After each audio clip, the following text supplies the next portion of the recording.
നമസ്കാരം എല്ലാ മാന്യ സുഹൃത്തുക്കൾക്കും സിനിമ എന്ന യൂട്യൂബ് ചാനലിന്റെ ഏറ്റവും പുതിയ വീഡിയോയിലേക്ക് സ്വാഗതം. ഞാനിന്ന് നിങ്ങൾക്ക് മുമ്പിൽ വന്നിരിക്കുന്നത് വളരെയധികം രസകരമായിട്ടുള്ള കുറേ കാര്യങ്ങൾ നിങ്ങളുമായിട്ട് പങ്കുവയ്ക്കാൻ വേണ്ടിയാണ്. അത് വേറെ ഒന്നുമല്ല, ഈ ഡീഗ്രേഡിംഗ് എന്ന് പറയുന്ന കലാപരിപാടി മലയാള സിനിമയിൽ തുടങ്ങിയിട്ട് കുറേ കാലമായി എന്നുള്ളത് നമുക്കറിയാം. പക്ഷേ അത് ഈ സോഷ്യൽ മീഡിയ ഒക്കെ വന്നതിന് ശേഷം വളരെയധികം ആക്റ്റീവായിട്ട് മാറുകയും അതിൻ്റെ തലങ്ങൾ മാറി പല റേഞ്ചുകളിലേക്കും പല സ്റ്റേജുകളിലേക്കൊക്കെ പോകുന്നത് നമ്മൾ കണ്ടു. ഇപ്പോൾ അതിൻ്റെ മറ്റൊരു ഉദാഹരണം ഇവിടെ നടന്നുകൊണ്ടിരിക്കുകയാണ്. അത് വേറെ ഒന്നുമല്ല, നേര് എന്ന് പറയുന്ന സിനിമ റിലീസ് ചെയ്തിട്ടുണ്ട്. മോഹൻലാലിൻ്റെ സിനിമയാണ്. തീർച്ചയായിട്ടും മോഹൻലാലിൻ്റെ ഒരു സിനിമ ഇറങ്ങുമ്പോൾ ഹേറ്റേഴ്സിന് ഒരു കുറവുമില്ലാത്ത നടനാണ്. അതുകൊണ്ട് തന്നെ ഈ ഹേറ്റേഴ്സ് കിണഞ്ഞു പരിശ്രമിച്ചുകൊണ്ടിരിക്കുകയാണ് ആ സിനിമയെ താഴ്ത്തിക്കെട്ടാനും വേറെ ചില കാര്യങ്ങൾ പ്രൂവ് ചെയ്യുവാനായിട്ട്. അപ്പം എന്താണ് ഇവരുടെയൊക്കെ ഒരു ലക്ഷ്യം എന്നുള്ളത് നമുക്ക് ഒറ്റ നോട്ടത്തിൽ തന്നെ അറിയാം. അവരുടെ സംഭാഷണങ്ങളിലൂടെ പക്ഷേ എല്ലാവർക്കും അത് മനസ്സിലായി എന്നിരിക്കണമെന്നില്ല ഈ പടം ഡീഗ്രേഡ് ചെയ്തുകൊണ്ടിരിക്കുകയാണ് എന്നുള്ളതൊക്കെ. അപ്പോൾ ആ ഒരു കാര്യത്തിലേക്കാണ്, അല്ലെങ്കിൽ ആ ഒരു വിഷയത്തെക്കുറിച്ചാണ് വീഡിയോ. അപ്പോൾ നമുക്ക് ഡയറക്റ്റ് വീഡിയോയിലേക്ക് കിടക്കാം.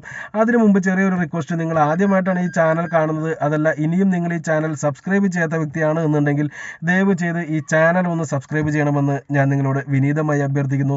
ഇത് പൂർണ്ണമായും ഒരു സിനിമ ബേസ് ചെയ്തിട്ടുള്ളൊരു ചാനലാണ്. അതുകൊണ്ട് തന്നെ സിനിമയെ സ്നേഹിക്കുന്ന ആർക്ക് വേണമെങ്കിലും ധൈര്യമായിട്ട് ഈ ചാനൽ സബ്സ്ക്രൈബ് ചെയ്യാവുന്നതാണ്. ഓക്കെ, അപ്പോൾ നമ്മൾ നേരെ കാര്യത്തിലേക്ക് കടക്കുന്ന സമയത്ത് മോഹൻലാൽ സിനിമകൾ ആരാണ് ഡീഗ്രേഡ് ചെയ്യുക? ഒരൊറ്റ ചോദ്യമാണ്, സിമ്പിൾ ചോദ്യമാണ്.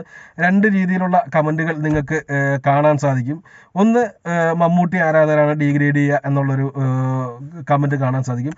രണ്ട്, മലയാളികൾ എല്ലാവരും ഡീഗ്രേഡ് ചെയ്യും, വേറെ ആർക്കും മോഹൻലാലിന് ഇഷ്ടമല്ല എന്നുള്ളൊരു കമൻറ്റ് നിങ്ങൾക്ക് കാണാൻ സാധിക്കും.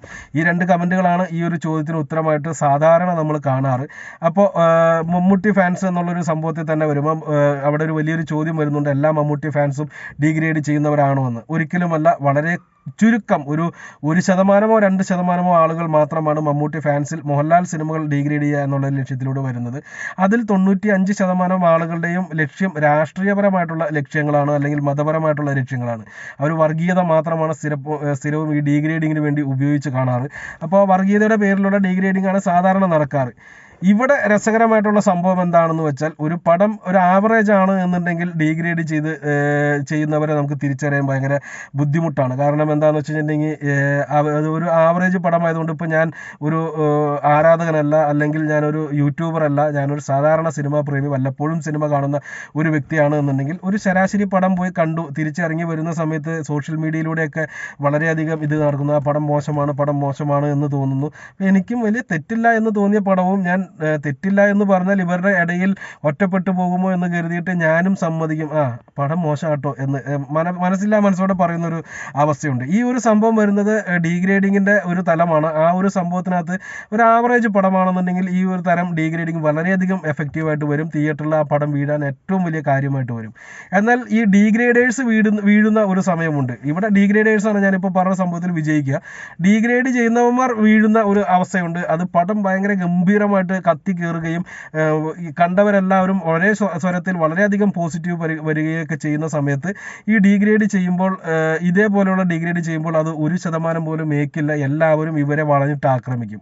അങ്ങനെ വരുന്ന സമയത്ത് ഇവരുടെ ഒരു ട്രാക്ക് മാറ്റമുണ്ട്. ആ ട്രാക്ക് മാറ്റമാണ് ഇവിടെ ഇപ്പോൾ നേര് എന്ന് പറയുന്ന സിനിമയിൽ കാണാൻ സാധിക്കുന്നത്. എടുത്തു പറയേണ്ടത്, ആ സിനിമയ്ക്ക് കണ്ടവരെല്ലാവരും തന്നെ ഒരേ സ്വരത്തിൽ വളരെയധികം പോസിറ്റീവ് അഭിപ്രായം പറയുന്നു. ഒരാൾ പോലും ശരാശരി എന്നുള്ള അഭിപ്രായമോ ശരാശരിക്ക് മുകളിൽ എന്നുള്ള അഭിപ്രായമോ പറയുന്നില്ല. എല്ലാവരും 100% പോസിറ്റീവ് അഭിപ്രായം പറയുന്നു. അങ്ങനെ പറയുമ്പോൾ തീർച്ചയായിട്ടും പടം വിജയിക്കേണ്ടതാണ്. പക്ഷേ വിജയിക്കുമോ ഇല്ലയോ എന്നുള്ളത് വരും ദിവസങ്ങളിൽ അറിയാം. മാത്രമല്ല, ആ ഒരു മാസ് എലമെന്റ് ഇല്ലാത്തതുകൊണ്ട് തന്നെ വലിയ ഗംഭീരമായിട്ടുള്ള വിജയമൊന്നും ഞാൻ പ്രതീക്ഷിക്കുന്നില്ല. ഒരു 50 കോടി രൂപ റേഞ്ച് എന്നുള്ള, ഇപ്പോൾ മമ്മൂട്ടി ആരാധകരെ സംബന്ധിച്ച് 50 കോടി എന്ന് പറയുന്നത് വലിയൊരു എമൗണ്ട് ആയിരിക്കാം. പക്ഷേ ഒരു മോഹൻലാൽ സിനിമയെ സംബന്ധിച്ച് ഇതുവരെയുള്ള റിപ്പോർട്ടുകൾ നോക്കുമ്പോൾ നമുക്ക് കാണാൻ സാധിക്കുന്നത് അത് അത്ര വലിയൊരു എമൗണ്ട് ആയിട്ട് മോഹൻലാൽ സിനിമകൾക്ക് ഫീൽ ചെയ്യത്തില്ല. അപ്പോൾ പ്രത്യേകിച്ച് ഓവർ ബഡ്ജറ്റൊക്കെയാണ് മോഹൻലാൽ സിനിമകൾക്ക് വരുന്നത്. അപ്പോൾ ഈ പടത്തിന് ഇത്തിരി കുറവുണ്ടാവുമായിരിക്കും. പക്ഷേ സാധാരണ വരുന്ന പടങ്ങൾക്കൊക്കെ 25, 30, 35 എന്നൊക്കെയാണ്. തള്ളാണോ അല്ലയോ എന്നൊക്കെ ദൈവത്തിന് അറിയാം. പക്ഷേ ആ റേഞ്ചൊക്കെയാണ് ബഡ്ജറ്റ് കാണാറ്. അങ്ങനെ ഒരു ബഡ്ജറ്റ് വരുന്ന സിനിമയ്ക്ക് ഒരു 50 കോടി കളക്ഷൻ എന്നൊക്കെ പറയുന്നത് അത്ര വലിയൊരു അത്ഭുതകരമായിട്ടുള്ളൊരു കാര്യമൊന്നുമല്ല. അതുകൊണ്ട് തന്നെ മോഹൻലാൽ സിനിമയെ സംബന്ധിച്ച് ഈ ഒരു കണക്കും വലിയ അത്ഭുതമല്ല. ഈ സിനിമയിൽ നടന്നുകൊണ്ടിരിക്കുന്ന ഡീഗ്രേഡിങ്ങിനെ പറ്റി പറയുമ്പോൾ ഏറ്റവും രസകരമായിട്ട് തോന്നുന്നു, ആദ്യം തന്നെ പടം റിലീസ് ചെയ്ത് അഭിപ്രായങ്ങൾ വന്ന് തുടങ്ങുന്ന സമയത്ത് തന്നെ നമ്മുടെ ചാനലിൽ സ്ഥിരമായിട്ട് വർഗീയത വിളമ്പിക്കൊണ്ടിരിക്കുന്ന കുറച്ച് പേരുകളുണ്ട്. ഞാൻ പേരുകൾ പറയുന്നില്ല. അപ്പോൾ ആ ഒരു പേരുകളിൽ നിന്നൊക്കെ കമൻറ്റ് വരാൻ തുടങ്ങി. പടം ഞാൻ കണ്ടു, വളരെ ബോറ്, അങ്ങനെയാണ് ഇങ്ങനെയാണെന്നൊക്കെ പറഞ്ഞിട്ടുണ്ട്. അപ്പോൾ ഈ കമൻറ്റ് ചെയ്തവരോട് ഞാൻ തിരിച്ച് 1-2 പേരോടൊക്കെ ഞാൻ തിരിച്ച് കമൻറ്റ് ചെയ്തിട്ടുണ്ട്. കാരണം ഇവന്മാരൊന്നും മമ്മൂട്ടിയുടെ പടം പോലും തിയേറ്ററിൽ പോയി കാണത്തില്ല. കാരണം അവർക്ക് അതിനുള്ള ടൈമില്ല.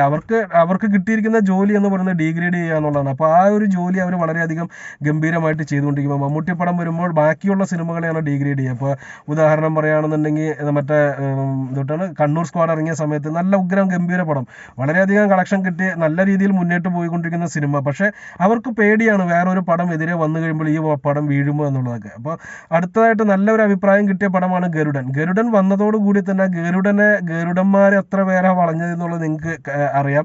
അത് രാഷ്ട്രീയപരമായിട്ടാണ് ഏറ്റവും കൂടുതൽ എതിരാളികളുണ്ടായത്. അതിന് പക്ഷേ വേറൊരു കാര്യം വേണമെങ്കിൽ പറയാം, അദ്ദേഹത്തിൻ്റെ രാഷ്ട്രീയ കാര്യങ്ങളൊക്കെ ആ ഒരു രീതിയിൽ വേണമെങ്കിൽ കണക്കാക്കാം. പക്ഷേ വർഗീയമായിട്ടും അതിനെ നേരിട്ട ആളുകൾ എന്തോരമായിരുന്നു എന്നുള്ളത് നിങ്ങൾക്കറിയാം. പക്ഷേ ആ പടവും നല്ല പടമായിരുന്നു. ഡീഗ്രേഡിങ് കൊണ്ടൊന്നും നല്ല പടങ്ങൾ വീഴില്ല എന്നുള്ളതിൻ്റെ ഒരു തെളിവ് കൂടിയാണ് ഗരുഡൻ. ഇപ്പോൾ അത് ഓടി എന്ന് കരുതി കണ്ണൂർ സ്ക്വാഡിന് എന്തെങ്കിലും സംഭവിച്ചോ? ഇത് മനസ്സിലാക്കാനുള്ള കഴിവ് അവന്മാർക്കില്ല. ആ ഒരു അതിൻ്റെ നേരൊരു ഓപ്പോസിറ്റ് സാധനമാണ് ഇപ്പോൾ നടന്നുകൊണ്ടിരിക്കുന്നത്. അതായത് ഈ പടം നല്ല അഭിപ്രായം കിട്ടിക്കഴിഞ്ഞപ്പോൾ അതിനെ കുറ്റം പറഞ്ഞിട്ട് വിജയിക്കുന്നില്ല, അല്ലെങ്കിൽ അത് റിലീസ് ചെയ്ത സമയത്ത് ആ പടത്തെ പറ്റി വളരെയധികം നെഗറ്റീവ് അഭിപ്രായം പറഞ്ഞപ്പോൾ ആളുകൾ വളഞ്ഞിട്ട് അവരെ ഇപ്പോൾ മറ്റേ CPM-മാർ മുഖ്യമന്ത്രിനെ തടയാൻ വരുന്ന ആൾക്കാരെ രക്ഷിക്കുന്ന വാർത്തകളൊക്കെ നമ്മൾ TV-യിൽ കാണുന്നുണ്ടല്ലോ. അതേപോലെ ഈ കമൻറ്റ് ചെയ്തവന്മാരെ കുറേ മോഹൻലാൽ ഫാൻസുകാർ വന്ന് സോഷ്യൽ മീഡിയ പരമായിട്ട് രക്ഷിക്കുന്നത് നമുക്ക് കാണാൻ സാധിക്കും. അപ്പോൾ ആ രക്ഷിക്കലുകളൊക്കെ നടന്നുകൊണ്ടിരിക്കുമ്പോൾ അത് കുറേ ആയി കഴിഞ്ഞപ്പോൾ ഇവന്മാർക്ക് തന്നെ തോന്നി ഇങ്ങനെ ഈ പടം ഡീഗ്രേഡ് ചെയ്ത് ശരിയാവത്തില്ല എന്ന്. അവർ കുറച്ച് മണിക്കൂറുകൾ വെയിറ്റ് ചെയ്തു. അതിനുശേഷം സലാർ റിലീസ് ചെയ്ത് കഴിഞ്ഞപ്പോൾ തന്നെ എൻ്റെ ഇതിനകത്ത് അപ്പോൾ കേരളത്തിൽ എല്ലായിടത്തും 7 മണിക്കാണ് ഷോ തുടങ്ങുന്നത്. 7 മണിക്കാണ് ഏറ്റവും ആദ്യത്തെ ഷോ തുടങ്ങുന്നത്. അതുകൊണ്ട് തന്നെ ഞാനും കാണാൻ പോയത് 7 മണിക്കാണ്. അപ്പോൾ അതുകൊണ്ട് തന്നെ ആ പടം എപ്പോൾ തീരുമെന്നുള്ള കാര്യം എനിക്കറിയാം. അതിൻ്റെ ഇടവേള സമയത്ത് ഞാൻ എൻ്റെ യൂട്യൂബ് ചാനലിലെ കമൻസ് നോക്കുന്ന സമയത്ത് അപ്പോഴേ വന്നു കഴിഞ്ഞു ഈ പറഞ്ഞ നേരത്തെ ഗരുഡനെ ഡീഗ്രേഡ് ചെയ്ത അതേ പേരുകളിൽ നിന്നുള്ള കമൻറ്റുകൾ. അതായത് സലാർ വേറെ ലെവല്, ക്രിസ്മസ് സലാർ കൊണ്ടുപോയി, ഇനിയിപ്പോൾ വേറെ ആർക്കും രക്ഷയില്ല, വേറെ ഒരു പടവും ഓടില്ല എന്നൊക്കെ പറഞ്ഞിട്ടുള്ള ഭയങ്കര കമൻറ്റുകൾ. അപ്പോൾ ഇതിൽ നിന്ന് എന്താ മനസ്സിലാക്കേണ്ടതെന്ന് വെച്ചിട്ടുണ്ടെങ്കിൽ നേരി എന്ന് പറയുന്ന സിനിമയെ ഡീഗ്രേഡ് ചെയ്ത് കഴിഞ്ഞാൽ അത് ഏക്കില്ല എന്ന് മാത്രമല്ല ഈ ഫാൻസുകാരുടെ ആക്രമണം ശക്തമാവും എന്നുള്ളത് കൊണ്ട് അവരെന്ത് ചെയ്തു, അപ്പോൾ നേരി എന്ന് പറയുന്ന സിനിമയെ ഡീഗ്രേഡ് ചെയ്യുന്നത് അങ്ങോട്ട് താഴ്ത്തിയിട്ട് പകരം വന്ന ഈ പറഞ്ഞ സലാർ എന്ന് പറയുന്ന സിനിമയെ ഇതേ ടീമുകൾ, ഇതേ മമ്മൂട്ടിയുടെ പടം കാണൂലാത്ത, ഇതേ മോഹൻലാലിൻ്റെ പടം കാണൂലാത്ത ടീമുകൾ സലാർ എന്ന് പറഞ്ഞ പടം ഇറങ്ങി ഇൻ്റർവെൽ ആവുന്നതിന് മുമ്പ് തന്നെ അത് സൂപ്പർ ഹിറ്റാണ് എന്നും ക്രിസ്മസ് വിന്നർ അതാണെന്നും മലയാളത്തിൽ ഇനിയൊരു പടം ഓടൂല എന്നും പറഞ്ഞുകൊണ്ടുള്ള കമൻറ്റുകൾ വന്നു തുടങ്ങി. ആ തലത്തിലേക്ക് വളർന്നിരിക്കുന്നു ഈ ഡീഗ്രേഡിങ്ങിൻ്റെ തന്ത്രങ്ങൾ എന്നുള്ളതാണ് ഏറ്റവും എടുത്തു പറയേണ്ടത്. പക്ഷേ ഓപ്പണായിട്ട് പറയാലോ, നേരെ എന്ന് പറയുന്ന സിനിമ നിങ്ങൾക്കിപ്പോൾ ഞാൻ പറയേണ്ട കാര്യമില്ല, നിങ്ങൾക്ക് തന്നെ ഇപ്പോൾ അതിൻ്റെ റിപ്പോർട്ടുകളൊക്കെ കിട്ടിയിട്ടുണ്ടാവും.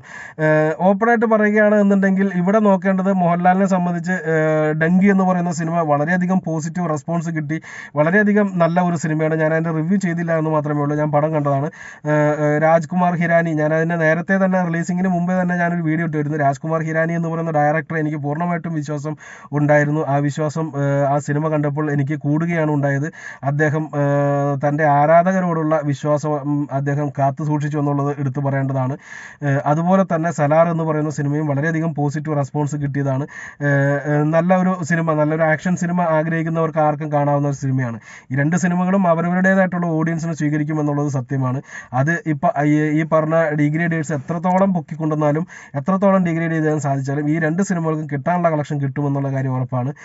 അവിടെ ഉള്ള ഒരു പ്ലസ് പോയിന്റ്, നേര് എന്ന് പറയുന്ന സിനിമയ്ക്കുള്ള ഒരു പ്ലസ് പോയിന്റ് എന്താണെന്ന് വെച്ചാൽ ഈ ക്രിസ്മസിന് മലയാളത്തിൽ നിന്ന് മലയാളികളായിട്ടുള്ള ഫാമിലിക്ക് കാണാൻ പറ്റിയ മറ്റൊരു ഫാമിലി ചിത്രം ഇല്ല എന്നുള്ളതാണ്.